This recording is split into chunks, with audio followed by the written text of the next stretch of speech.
Welcome to the Salmon Runs YouTube. Enjoy the video.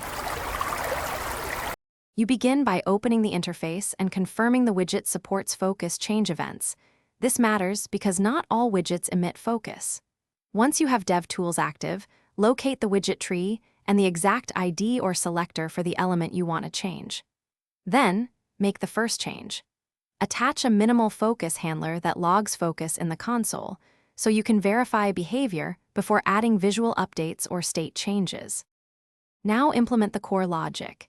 In your focus handler, update the widget state and then apply the visual change. This ordering prevents flicker and race conditions.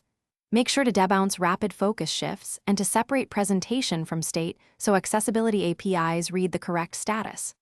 Once done, add keyboard and pointer tests. Make sure focus works with tab, arrow keys, and touch focus events so all users experience consistent behavior. Finish by cleaning up handlers, removing logs, and running a full accessibility audit. This confirms screen readers and keyboard users get correct announcements.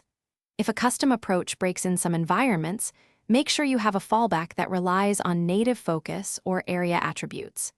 If things go wrong, reproduce the issue with step-by-step notes and console logs. This single troubleshooting tip usually reveals timing or selector problems. Thanks for watching. Consider subscribing if we helped you.